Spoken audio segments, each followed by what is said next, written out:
Hi guys, put this one down under, well, I never. So Tom Swarbrick interviewed JD Witherspoons chairman and Brexit Wurzel Gummidge Tim Martin about what he thinks about the current state of politics. And Tim dropped a bit of a bombshell when he said that if he got his way on some tax laws, he would have no problem voting for Labour. Now, he was pushed somewhat by the host over his support for Boris Johnson in the past, and Martin said this was due to Brexit, which he still fully supports. So, could this be a potential win for the Labour Party? You talked about Tony Blair being a bit more pro-business. Could you see yourself, you've been a Conservative donor, you've been a donor to Vote Leave, could you see yourself voting Labour? Well, I was never a Conservative supporter. I voted for Boris because he was the leader of the Brexit. So it was only in Brexit that post-Brexit that I supported Boris and the Conservatives. I could see myself voting Labour if they had a decent set of policies. What would be the one thing that you'd like to see from them that you would support? It's hard to say, really. I wouldn't like to be so dissective as to say they've got to do this for Timbo. Yeah, I'd say if he comes out with tax equality, I will between supermarkets and pubs. I will vote for Keir Starmer. You talked about Tony. There you have it. I will vote for Keir Starmer, depending on the policies, of course. Now, I've said this before.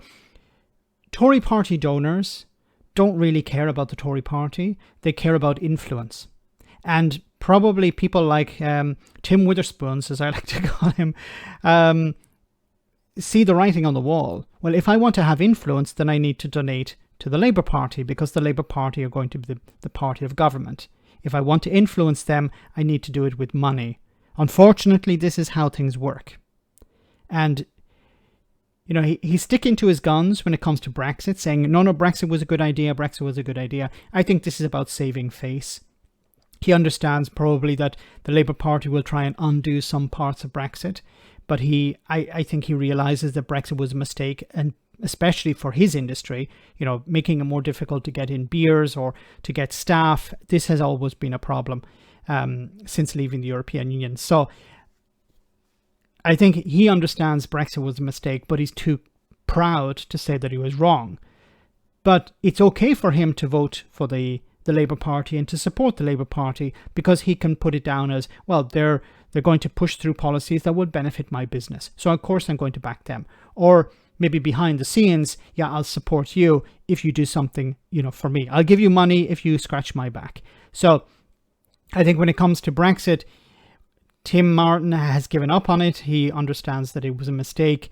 Maybe deep down, he doesn't want to say it in public because it would be embarrassing. You know, he was somebody, as you can see in the image, was fully supportive of Boris Johnson and the Brexit Brigade, welcoming them into his pub, celebrating. And he was using his pub also as a means to promote Brexit as well. So this has been a bit embarrassing for him, to say the least. His business has suffered and he has suffered, you know, his reputation has been damaged somewhat. So it's perfectly okay for him to back the Labour Party now and say, well, it's in my business interest. Let me know in the comment section, guys, what you think. As always, your comments are greatly appreciated. And who else do you think could turn around after supporting Brexit and now back Labour?